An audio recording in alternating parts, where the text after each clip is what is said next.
Today is so special, I wore my prized possession. I'll talk about that in a minute. It is Tuesday, July 12th. We're excited because we get to get on the ground in the dirt at a dealership today. Hot-lanta, here we come. All right. This feels like a Hot-lanta song, actually. It really does, actually. This is Hot-lanta track. I never realized it until now. It's meant to be in Atlanta. Yeah. I wonder if she's from Atlanta. Like you get off the plane in Atlanta and you just feel like you need to like kind of drop just a little bit. You just get a little bounce when you get off the plane. Oh my Except for not goodness. too much because it's hot there this time of year, you know. It is hot. Yesterday I looked up the temperature to see what I was going to be dealing with today, and I realized that Syracuse was 9 degrees warmer than Atlanta yesterday when I looked. No way. Yeah, it was like 90. Tough. It was 90 in Syracuse. I bet the humidity level might be just a little different. Just a little different. Oh, that's the massive difference right there. Nashville, Atlanta, we all just deal with this oppressive walkout sweat type thing. That's just the way that we do it. That's the way we do it. Oh man. Do you see my hat today? It's my prized possession. I am wearing my dark blue ASOTU hat that was at the first family reunion that has everybody signed it, that was there in gold ink. You're on here somewhere. I should have picked up where you were. You're on here somewhere. I've got mine. Mine's right back up there. You're on there somewhere. Actually, look, you signed it. You gave yourself the little like hot spot. Let's see, right there. You can't see it, but it's right over my pinky. I know what's up. The day trading attention over here. We have a few fun things to talk about today. We're going to talk about Slack-splaining. It is something I never heard of before, but Slack-splaining, I think you might already know what that is, but we'll talk about that in a second. We're also going to announce our first speaker for ASOTU Con today. We've been teasing this thing for how long now? We have. I might have like accidentally barely dropped it on a day and got off it real quick, but we're going to talk about it a little bit more today. And yesterday, we're so excited to announce our premier sponsor, Cars.com, stepped up to the plate with a big swing to make sure that we could fully execute the rebirth of the automotive conference for you. So just a little residual love from Cars.com. Yesterday, we announced them as the premier sponsor. So we want to say, just say it twice because it's worth it. Our friends at Cars have just come all the way. We are so excited to be collaborating with them to bring you something that you've never, ever, ever seen in an automotive conference before. And so speaking of someone, we're pretty sure you've never seen at an automotive conference before. Whoa, don't want that one. Want this one. Stop. Segue.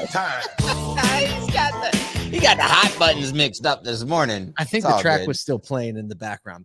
So that's what it is. Yes. We're announcing somebody today that actually made an impact on you and I as entrepreneurs, actually influenced our decision to do things the way that we've done them, both with our little consulting thing, Contagious Auto, and then ASOTU. Let's tell the story. Do we tell the person first or we tell the story first? No, go back to the story. Story. So first of all, I had my first speaking engagement at Digital Dealer a little over a year ago now. So that was June of 2021. And we were in Tampa. Paul and I had just met that morning for the first time in person. The morning before in person. We have met in person at a run. We went on a fun run. And then Paul decided, he was like, you know what? I think I'll go to Kyle's session because it was about marketing and the way that marketing teams are formed and a lot of the stuff that we do with our consultancy on Contagious nowadays. Well, that was what I was talking about. And Paul's sitting there listening, and I actually interacted with Paul. I asked him how much a red camera was, and he was like, I don't know. The guys in the back, they answer those questions, right? and so there was this it was a really fun room, and apparently, Paul, you're sitting there next to someone who we have no clue who this person is. If it was you, please send us an email at crew@asotu.com and let us know it was you. It was actually before the session started. Really? So you got that little conversation going before the workshop, and people are filing in, and we just started talking. And the young man next to me was like, hey, did you ever read this book called The Innovation Stack? And I was like, no, I never heard of it. He's like, oh, it was so good. And he gave me a little synopsis maybe. And I literally right there, when someone that I feel is credible enough recommends a book, I pull my phone out and I order it on Amazon. So it'll be at home when I get home. So I ordered it. And then, Kyle did his thing. And then we had the rest of Digital Dealer. And I got home and I read this book. And I read the book. And then I was like, man, this is amazing. And then I don't know how many months, we decided to go into business together. And then I recommended the book to It was you. interesting because we decided to go to business together, right? And for what, a couple months, you just kind of sat on this book, right? Oh yeah, I didn't. Right. I didn't read it right away, right? Because that's how it looked next to my bed. I have a stack of books that's like the queue. Right. Well, no, you sat on like telling me, and then you told me about it, and I was like, I'm gonna get this book right away. Well, I think what happened is I actually got super sick over a weekend, and I read this book That is what cover to happened. cover. Yes, I read this book cover to cover, and I'm literally sending Paul all these screenshots of like, oh my goodness, this is absolutely incredible. And he's like, I've got to read the book again. So Paul goes back and reads the book again, and then just a couple months later, we did Digital Dealer in Vegas. And that was the moment when, like, I think everything kind of tied together when it was, you know, the innovation stack plus what was happening with ASOTU, what we already believed about the automotive industry, and all of that came together. And so really that was the impetus to really having a big vision as far as what we're doing with ASOTU and what we're doing in the automotive industry. And so we're really excited to announce that the writer of the innovation stack and co-founder of Square, now Block, Jim McKelvey, will be our premier keynote speaker on Monday night of the event in Philly of ASOTU Con. And I can't wait to kind of like bring him into the automotive industry in a really unique way. So there you go. You don't even know. So this is like full circle. Now we're just like really excited that we're going to have some conversations with him and get to see him in person.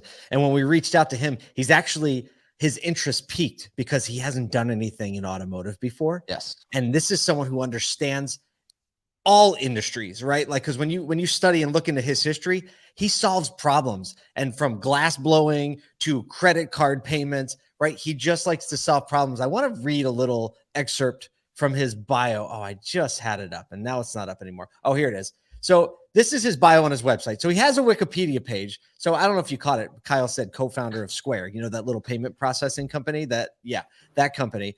He co-founded Square with Jack Dorsey, and there's a lot of stories about that in the book. By the way, if you haven't read The Innovation Stack, do yourself a favor and read The Innovation Stack, because it was one of the most entertaining business books I've ever written, and also one of the most profound. From Jim's bio on his website says, please don't ask me to connect on Facebook, WhatsApp, or Instagram. I'm not there. I've got better things to do. And frankly, so do you. And just like you don't need to know what I had for dinner last night, you don't need to know about where I was born or meaningless laundry list of things I've done. That's what Wikipedia is for.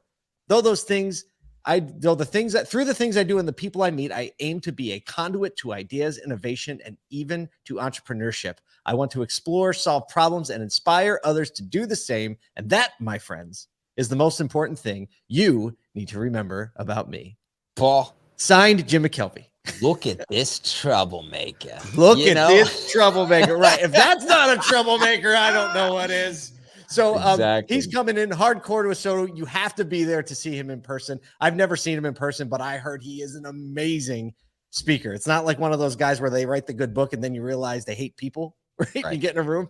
No. This is a different thing. So if you haven't already, go to ASOTUcon.com and get your tickets. We're selling tickets now. The flow is moving in a really great direction, and the momentum is building. We have a lot more speaker and sponsor announcements. What are we up to count? Over 50 speakers? Somewhere like that? Yeah, I think we counted yesterday over 50 speakers, like 40 sessions. We're packing them into panels because we just want to bring the best thoughts and the best, like, I'm excited because I think the panels are going to stir up some, like, it's not going to just be like spewing information from your own brain. There's going to be like, well, wait, you think, and I think, and we're going to put some challenging things together. The idea is to not just kind of, yep, that sounds good, and everyone thumbs up and roll out, and, you know, we kind of manila our way through it. Like, we want to press boundaries and push back and make ideas happen and synthesize great ideas for the auto industry out of this event.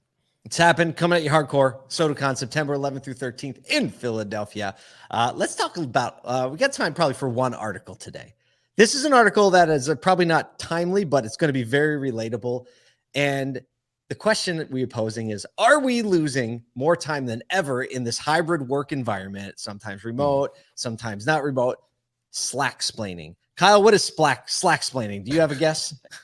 Slack-splaining. Yes. I would say that it's like the over the need to over explain yourself for the words that you're using, because this digital ecosystem is very, very hard to understand emphasis or point of view or the mode in which you're communicating. And so like people drop emojis on things. You got to have a GIF for everything, right? It's just all You're of good. this. Yeah. I mean, is that right? That's a very good, I would say it's a very good guess, but it's pretty accurate to what it is. So basically, it is what you said. It is over communicating, right? Spending a lot of time and energy overthinking your communication, writing too much because you're worried about being misunderstood or the point being mistaken. And on top of that, our brains are hardwired to interpret the negative potential interpretation first. Have you ever seen that in real life? Right? That's fine. Right? That's fine. What do you mean that's fine? What do you mean that's fine? Yeah. I hear how they said that, said fine, right? No, they were saying, oh, that's fine, right? Totally different. So here's the deal. A survey by the communication platform Loom of more than 3,000 office workers found that 91% had digital messages misunderstood or misinterpreted at work. And for 20% of those, they've caused them to get reprimanded, demoted, or even fired.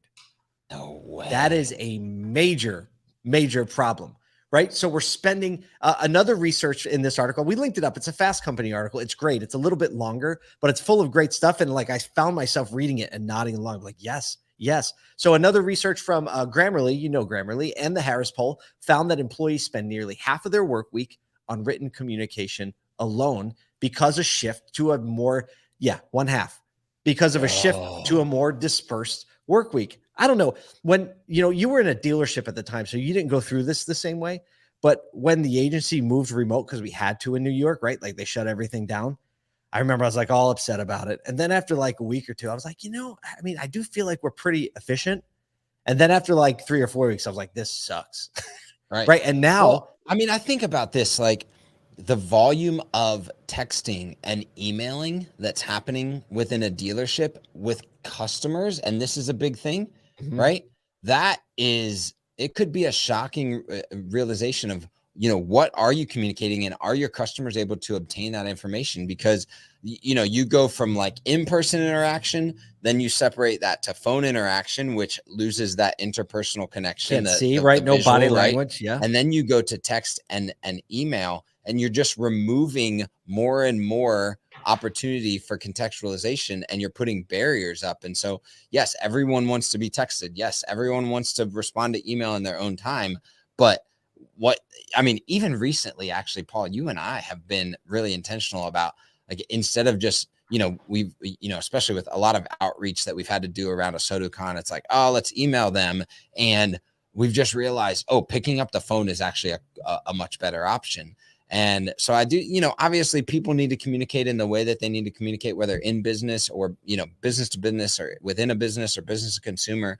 But, recognizing that there are barriers when you remove that layer of personal connection and like physical visual connection, especially like audio plus visual. Yeah. That's wild research right there, that people are getting fired over messages because of miscommunication. Brutal. That really is kind of like, that's the extreme, right? Yeah. I backed into the amount of time that I kind of always felt like is wasted, right? Because of, let me send a Slack message. And then the more detailed you're making it, the more you're like, right. You're explaining more and more context. I'm like, I don't know that this is faster. Yeah. And then you start to think about, what I'm producing right now is going to generate an equal detailed response, which if you think about it, someone's going to have to overthink it that much on the other side. Yep. And you put all that together, and it's one thing if you're like sharing engineering plans, right? Right. That's like about math and measurements and all. Yes, right. I want it in the text message, right? I want my pacemakers to be made to the spec. But when it's like creative work or it's like thought work, man, I'm still trying to wrap my head around the amount of time is being wasted. And on top of that, the amount of misinterpretation that's obviously happening when you look at here's our advice on that. And this is something that the second it starts to feel burdensome, right? Really, the consideration of like a 2-minute phone call should really filter right up to the top of your mind. Most cases, it's even less than 2 minutes. Hey, sent a Slack message about this. I wanted to make sure, are you thinking this and this, or were you thinking that and that? Right? And then all of a sudden, things start free flowing. And for sure, if you ever interpret someone's Slack message as short or curt or, aggressive in any way, and you're like, I'm not sure if they meant, just pick up the phone. Yes, exactly. And I would say in all communication, right, the default mode that we should have, whether you are texting someone or emailing someone or in a Slack message or on messaging, is to believe the best about them and believe that they have your best interests at heart first, right? Until proven otherwise, believe that the person on the other side is acting with like your best interests at heart. That's going to just go a long way for communication, especially like for an industry that from the outside looking in, that the perception of our industry is that it is harsh or is curse, right? That anytime that we have the opportunity to break down that barrier internally, that's going to transition externally all day. That's a great point. And so we just have to be hyper aware as an industry of that reality. Well, we have your best interests at heart today. As we're on the ground banging out in dealerships, we're going to bring you some good dealer interview content tomorrow, probably, maybe the next day. But until then, assume the best about one another. And let's go out there and care, huh?